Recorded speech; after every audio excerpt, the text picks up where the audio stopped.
So some that stick out to me is the completion of Eggborough Power Station. That's been a massive ongoing project for us, which was finished in about August this year. And it was a very exciting finale, which we've been through before in these presentations. Another nice one that hopefully we can do a presentation on next year is a couple of oil rigs we've been involved in pulling down, and also the Leadenhall climbing tower cranes, which are currently in operation, and we look forward to being able to present on next year. I know there's one on here that Josh is very, very excited by.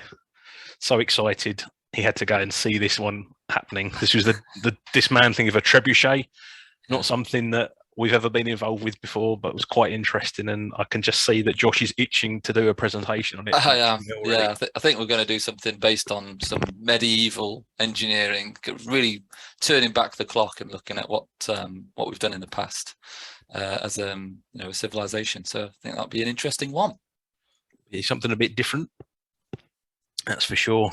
There's, I don't know how many bridges we've been involved with the demolition of this year, but lots and lots and lots, some very interesting ones.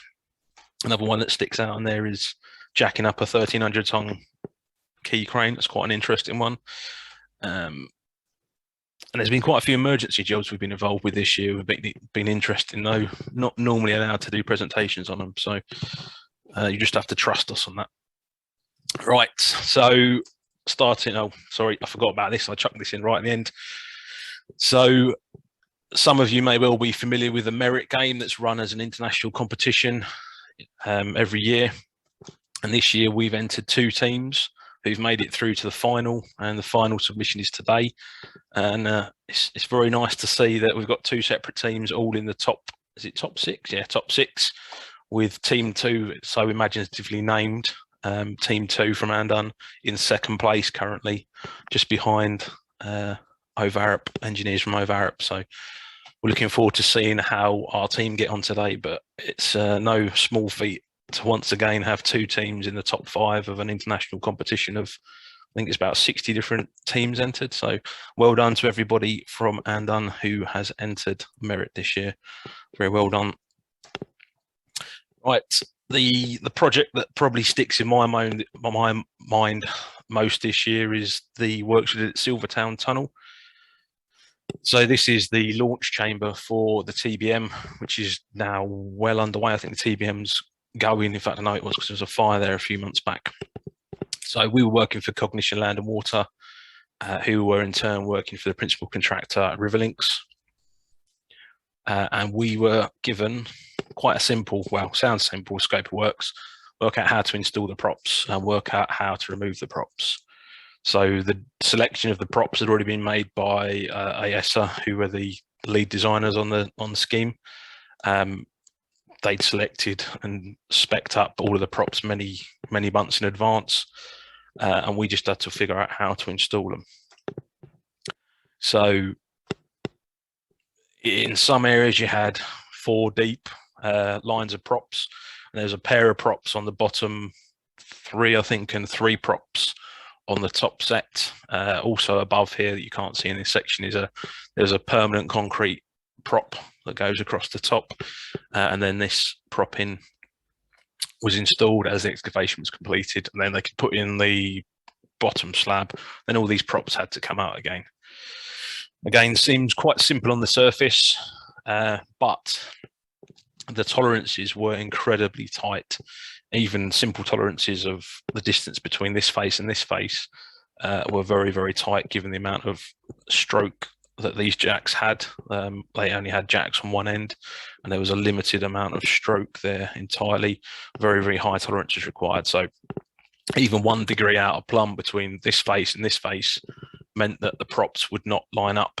And similarly, when you ended up with 3 props, which had to be on these massive whalers, the slightest 1 degree out on this face relative to this face, props wouldn't fit. And that's before you look at level and plumb of the whalers and everything else. So it was quite a tricky scheme for Cognition to deliver.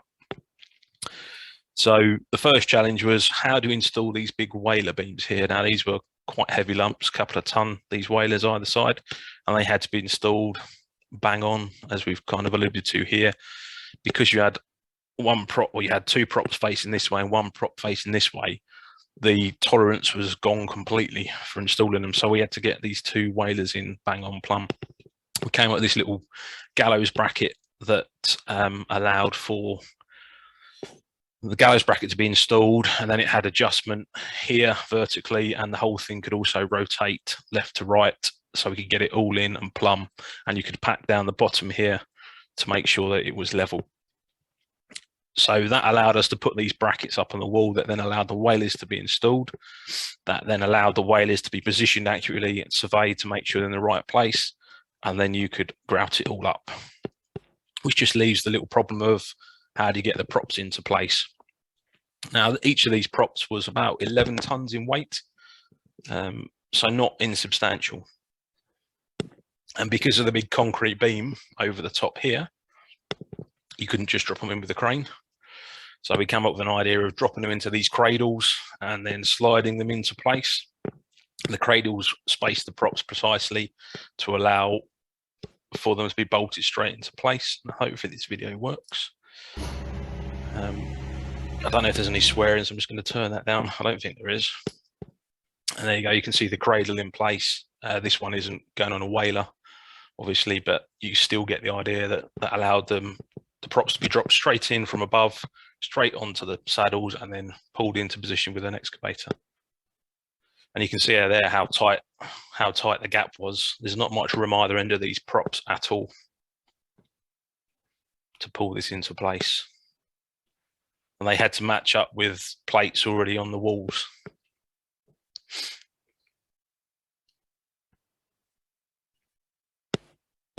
Easy as that.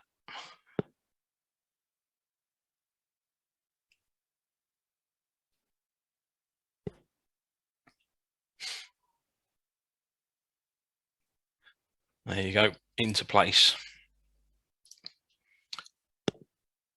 And there you go, you can see the similar solution with the whalers. So you can see the whalers are sitting on the gallows brackets. You can just see the bottom one there. Can't see it on this side. They've been slid into place and have now been grouted into position. And the props, 3 props are being pushed into place. And you can see here we had a jacking arrangement that allowed the props to be jacked up to the right level. So they were rolled in low and then jacked up and bolted into position. And it all worked swimmingly on site, which is always good. And there you go, you can see as the work's progressed, you can see more of the props going in and the excavation work being carried out underneath, and you can see the big concrete permanent prop that I was talking about there above that top level of propping.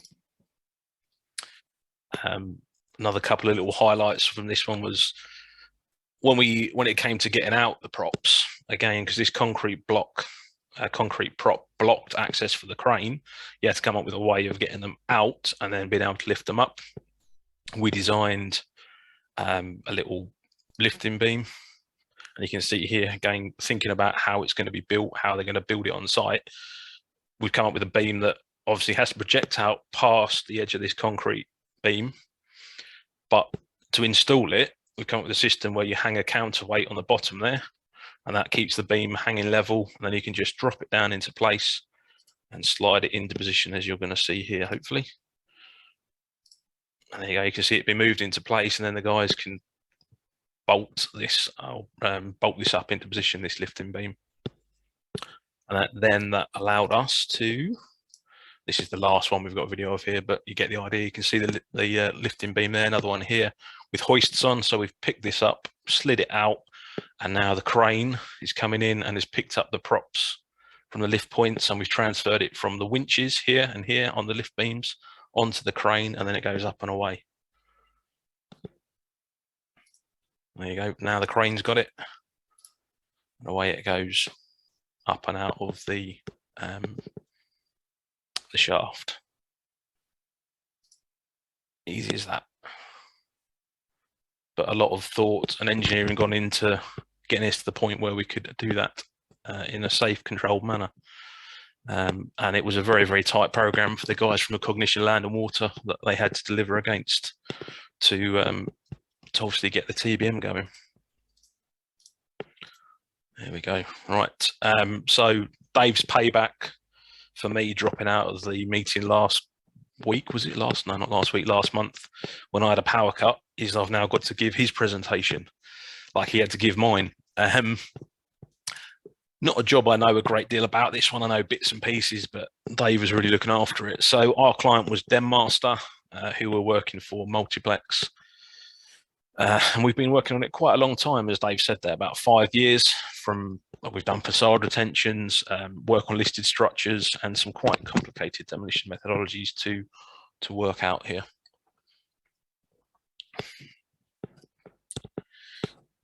So the start of this was a McGregor building, which was a grade C listed. Do they have different designations in Scotland?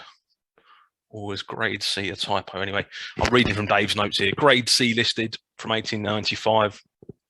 And we designed a little facade retention scheme here. Again, quite simple, using proprietary items where we could. So you've got stacks of precast concrete blocks, and then a lightweight steel frame sitting on top just to hold a couple of stories of the structure up. There were some quite interesting forms of construction in this building, and areas where you've got beams that haven't got any support under them, which I'm not really sure how the building was still standing or why they took out the supports under here, but it wasn't the best construction throughout.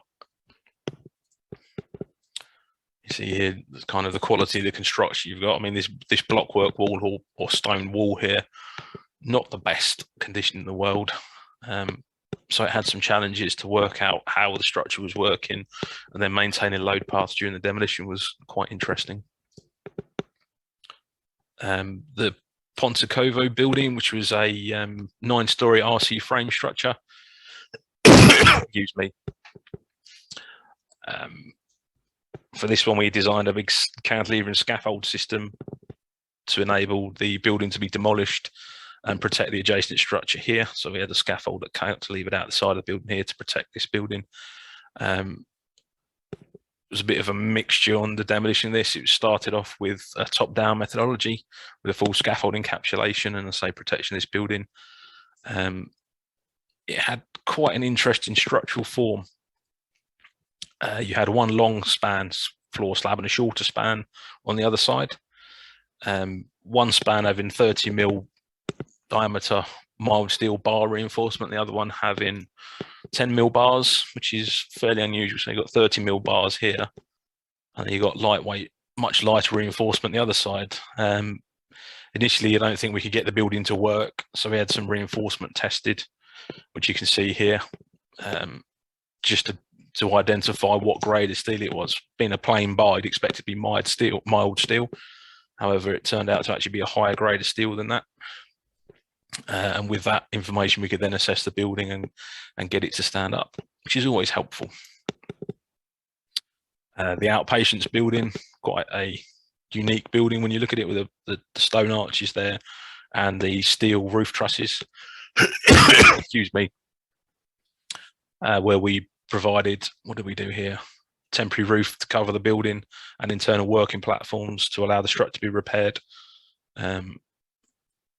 And some works around the services. And then, thankfully, after me blagging my way through that last one, it's over to Josh, and then we're going to play a bit of next slide, please, because I'm going to keep control of it so the videos work properly. Thank you, Angus. So good morning, everyone. I'm going to take you through a brief roundup on a project that I've been involved in majority of this year. It's still ongoing, parts of the project still ongoing, but this is Shotton Papermill, and it included the demolition and groundworks associated with the £600 million investment transforming D-sides Shotton Papermill, which is in North Wales, to one of the world's most advanced cardboard and tissue production facilities. So that's a big change from what it used to do, which is mainly newsprint. And it had two very large 100-meter long production mills that were a part of it, that was included in the demolition scope. So the contractor was John F. Hunt Regeneration, and the client was Erin Holdings. and we were the demolition engineers. So if you could just press play on that video, Angus, and just make sure that the volume's all right from me talking over. So the scope of the works included the demolition of some large portal frame structures, RC frames, and massive production plant, and specialist structures such as some large chimneys, which we'll come onto a large chimney, which we'll come onto a little bit later on. The majority of the structures were removed using a 90-ton high-reach excavator, with a number of other excavators on hand to assist the demolition of lower structures, and also some processing works as well. So a significant amount of work included removing the paper mill machines, which, as I said, were 100 meters long and had lots of heavy rollers inside. So some of which of those weighed up to 75 tons, and all of these rollers were part of the process of pressing the pulp paper into sheets. Demolishing the structure was very heavy going, as the structure had to be really heavy gauge and massive in terms of weight, because it needed to limit vibrations that would prevent all the delicate paper screwing up and as it travels through those rollers at very high speed.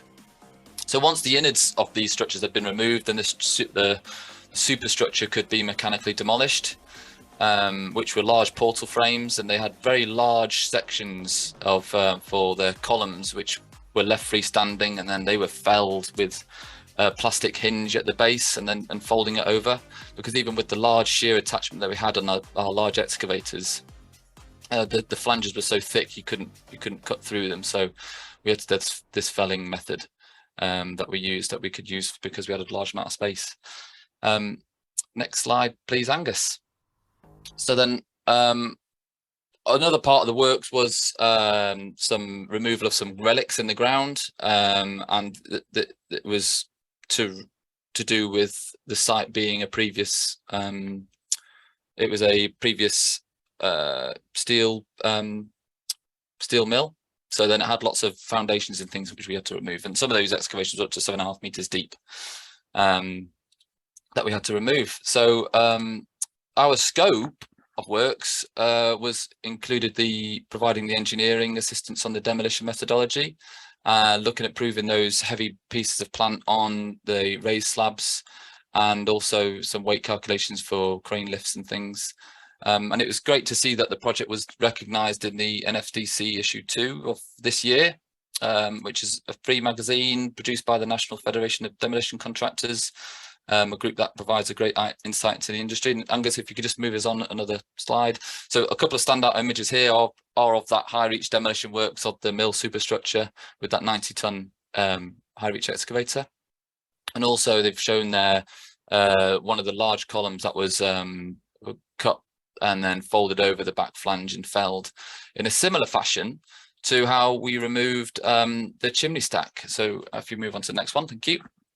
So towards the center of the site, there was a 100-ton, 54-meter tall, 3.8 diameter steel stack that needed to come down as part of the demolition scope. And it was nestled between a couple of buildings that we can see here. And what we essentially did was isolated that stack by demolishing the structures around it. And then we could initiate a controlled collapse using a push from behind and away from the live parts of the site. Next one, please, Angus. So what we had here was the design that we carried out to enable that mechanism. And the stack flue openings were a few meters up that you can see from the photo there. And we had a hatch at the bottom. And what we wanted to do was pre-weaken the base at the absolute bottom so that we could have flexibility in terms of where we could fell the structure into large exclusion zone. We run calculations of the structure throughout the pre-weakening process so that the structure doesn't come down prematurely. The trick is to remove enough so it can be pushed over, but not too much so that it blows over in the wind. Next, you just jog it on a little bit. So we've got inside the structure, you can see that it's got lots of those ground anchors that were fixing that chimney to the reinforced concrete base. And the process was really to start to carry out a bird's mouth cut at the front that you can see on the drawing, and then to in a sequence moving towards the back to burn out the bottom of those anchors in in a sequence, starting at the bird's mouth and moving towards the back through little letterbox holes at the front. And if you go to the next slide, you can kind of see what the idea was there. It was to, as with any pull down, is to get the structure to the ground so it can be processed using heavy plant working on the ground. And we want to reduce the working at height due to it being most dangerous activity in the construction industry. And this type of demolition can be high risk because it's a dynamic demolition, but it is for a short period of time, and controls such as a site-wide exclusion zone can be implemented so that we can lower that overall risk as opposed to alternative methods. And here's a video of how it went. So you can see there, we've cleared out all the structures around it, and we've got an excavator behind using a grab attachment, which is opened up so it doesn't slide around. It fits onto the curvature of the structure, and then it comes down, and then it can then be processed from the ground. And if you go on to the next slide, we've got, these were taken from John F. Hunt, where he had a drone flying next to it.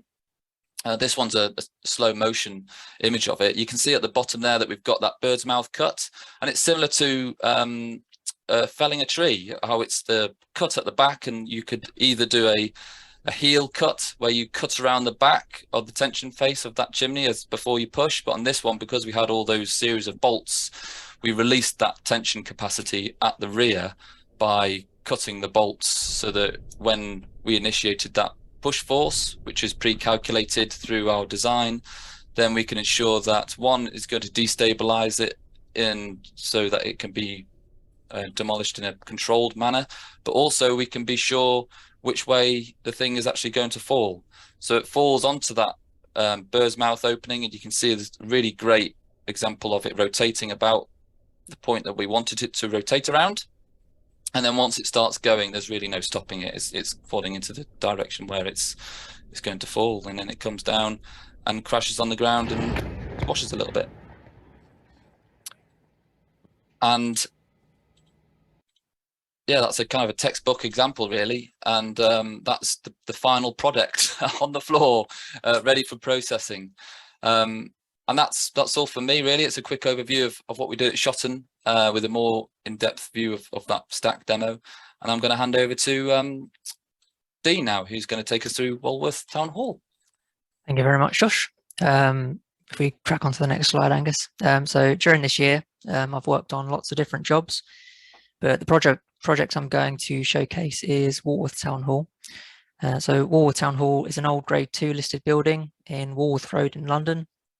It was originally opened as Newington Vestry Hall in 1865, which makes it over 150 years old. And the green hatch you can see on the screen represents the extent of the structure. So you can see it covers quite a large footprint. Next slide, please. Unfortunately, a section of the structure and the roof was badly damaged by a fire in March 2013, and the building was subsequently added to the Heritage at Risk Register. You can see from the images the extent of the damage to the walls and what was left of the windows. In March 2018, the council announced the building would be restored. And in 2020, the proposals for the restoration works were submitted for planning consent in June of the same year. Following the extensive damage caused by the fire in 2013, some scaffolding was erected within the structure to support part of the roof, which is what you can partially see in the images on the screen. Next one, please. So as Andon Engineering Consultants, we work closely with those from Connemar to provide technical assistance to facilitate the installation of the new permanent works. The architects who were appointed had devised a plan to set out their vision on what the building should look like moving forward. We started by visiting the site to identify what temporary works were required, with projects relating to the partial demolition and reconstruction of the structure. As the project progressed between March and October this year, we completed approximately 40 different designs to help the site team complete their works, with a lot of designs being propping and needling schemes. The following slides will highlight one design from the many that we did, which was particularly interesting. So a mobile crane was required at Walworth Town Hall to facilitate the erection of a tower crane. And as you can see from the images on the screen, the position of the mobile crane was to be just in front of where the main entrance is. And the sketch on the left gives a better overview of its location and how close it is to the structure. And the image on the right shows where the tower crane is going to be. So it will be situated just behind that mobile crane. There was not much room to work with on site, and so the plant couldn't really be moved anywhere else. So we ended up having to work with the space that we had. So because the mobile crane is in close proximity to the existing structure, we needed to do some analysis to assess if the loads could be transferred without causing any damage or instability to the existing structure. We knew there was a basement present, and there is also a retaining wall in this location, so we knew we may require some temporary works in this area. So now let's have a look at what we've proposed and discuss some of the challenges that we faced. So just to give some context, the maximum outrigger load was 36 tons, and the crane outrigger is approximately 1.4 meters from the edge of the existing retaining wall. And that information you can see is shown on the image in the top right-hand corner. So initially we completed a live load comparison, which compared the effects on the existing retaining wall from both the existing load conditions and the loads applied by the mobile crane. We determined that propping would be required to transfer that load because the bending moments in the retaining wall were greater when the loads from the crane were applied. So we decided it was best to transfer the loads into the adjacent structure from the existing retaining wall. The axial load was calculated, and from that we specified a proprietary maybe system, as you can see in the images. And as you can see from those images on the screen, there was some existing masonry piers which were utilised as part of the design. And from them, we had long span props connected to a whaler that spread the load into an existing wall. But the design wasn't without any challenges. So now we'll have a look at some of the things that we had to consider when designing the system. So the first is that the existing retaining wall was partially inclined. And you can see that just where detail A is pointing, you can see it's not completely vertical. This seems like a simple fix by just using a jack with a tilting head, but those components only allowed the prop to be connected in one rotational direction. And we needed to have the prop so it was rotated, so it was able to connect to the whaler which spanned horizontally, which you can see where detail C is pointing. We ended up specifying a header connector to allow the whaler beam to be orientated horizontally. And you can see from just where detail C is, the header connector is fixed to the end of the 360mm long prop and allows that connection to the horizontal whaler. Another challenge was implementing these temporary works alongside other works which were scheduled to happen at the same time. It's important to not have an isolated view when looking at a project, so nothing vital is missed. And as you can see on the drawing, there is a note at the top that shows the existing floor was to be removed. So as temporary works engineers, we have to look ahead and understand, in this case, that the floor is currently providing a restraint to the masonry pier. And if that gets removed, we have to ask ourselves if our system is still going to work. In this case, the answer was no, which was why we specified the extra long prop to provide that additional restraint. This sort of thing where temporary work systems and site works overlapping occur quite often, and we needed to have a close relationship with the site team so that we could identify the potential risks and highlight them on our design drawings and within designers' risk assessments. Next one, please, Angus. So yeah, just briefly to conclude my segment, AEC were able to deliver some successful temporary work designs that worked for the site's specific needs, and they were delivered in a timely manner.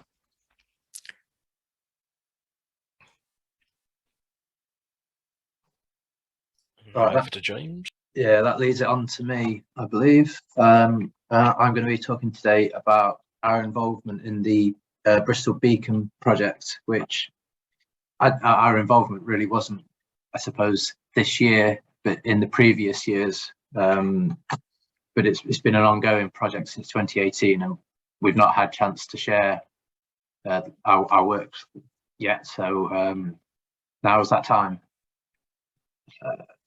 So the Bristol Beacon project, which you can see here, is formerly known as Colson Hall. The structure is now nearing the end of a full refurbishment, which involved stripping out the whole of the internals of this structure, adapting the structure, and then refurbishing it to be a new state-of-the-art theatre. So this is what it looked like before, if Angus wants to click. And this is what it looks like now. So you see, it's not a huge change to the outside, but there's a massive change to the inside. We've worked on a variety of schemes, including temporary ties across arches, many needling schemes, some of which are very complex, and a full-scale facade retention to the main hall, which is to the rear in this image. And that's what I'm going to talk about today. Next slide, please. So for context, we are now inside the main hall as it was prior to the scheme. And well, Angus has gone to what it looked like shortly after this, after the strip out. The two side walls in here are roughly 15-16 meters high from ground level, and the width of this hall is 23.5 meters wide. Next slide, please, Angus. So this shows the 3D model of the structure in the following demolition stage. And Angus, do you want to click again, please? Sorry. You're going to get fed up with me because I've done a lot of these overlays. So this is what the structure looks like with our concept in place to support these outer walls. So you see we've split it into 3 segments, one which is the purple one to the rear, that's over the stage area and ties the 2 large piers. The green one, which supports the 2 outer side walls, and that works like a big portal frame. And then just to the front where that gable wall is the sort of cyan colour temporary work scheme, which I'll go into a little bit more detail shortly. Do you want to click again? Yeah. So here it shows a cross section through the building looking towards the stage. And if we click again, there is our temporary works concept scheme in place. And if we click again, we can see the new permanent work structure overlaid. So obviously we had to make sure that we didn't clash with the permanent work structure. So we've done a full clash detection as well. Angus, do you want to go to the next slide, please? So here's a plan of the main hall area. As again, just to give a sense of scale, we're looking 23.5 meters for our scheme. Do you want to click again, Angus? This shows our 3D model with all of our temporary works items, and you can see it's a very comprehensive package of works that we've had to produce. Do you want to go to the next one again, Angus? Sorry. So this is the central portal frame in place on site in all its glory. We've detailed this to be constructed in modules, and essentially this came to site with 2 little frames, which you can see to the top left, and all the so that comes prefabricated together, fully welded as an end frame, and then the members in between just tie them together. So the idea being that you assemble this at ground level, put the pod together, and then lift the pod into place to minimize risk, essentially, but working at height, and also to make it simpler to construct. Next slide, please. And here we can see the gable end facade retention system in place. You can see that this system works by supporting the wall at 2 levels. So there's 2 horizontal supports. Essentially, you've got 2 levels of trusses on plan that transfer the load back to 2 vertical trusses, which then transfer the load back to piers, which not the clearest on here, but you can see them at the bottom, sort of the concrete piers further down. That's it. There are Duodeg tie downs as well, which you can see on the left. You can't really see the ones on the right, to stop tension. You want to go to the next one, Angus? This one was one of the trickiest ones because of the potential for clashes within the new roof structure. We knew there was going to be 1 or 2 clashes, but that wasn't a problem because we knew about it in advance. But the issue being the installation was not necessarily going to be perfect to the anticipated design due to a variety of factors, with the wall not totally correlating with the model that we were provided with. So the project provided us with a point cloud that we could overlay in our model to see where the actual structure was in relation to where the design position was, and then we could advise the client on what members could be installed and what potential ramifications by omitting members in the temporary case were, and that enabled them to install the building. But I think we detailed some temporary ratchet straps to temporarily brace it in the very short-term condition. In fact, on the right-hand side, you can see the tie downs that I mentioned. The piers that I mentioned earlier. Angus, do you want to go to the next slide? So this shows now the roof structure starting to be installed, and you can see the new tiers are actually being installed from the new structure as well. And it's a cool shot of our temporary works in place and working well. And if you want to click again, Angus, there's an aerial shot, I believe, showing the roof steelwork being fully installed. And then there's one more click, and that's back to essentially where they are today, which is just in the final fit out. And this structure is going to be a pretty incredible building when it's finally complete, which I believe is due to open in autumn 2023. And when it is complete, I'm definitely going to head down to watch something at the new venue, because it's going to be a really cool building to go and see. But that's it for my segment. If you want to take over, Angus.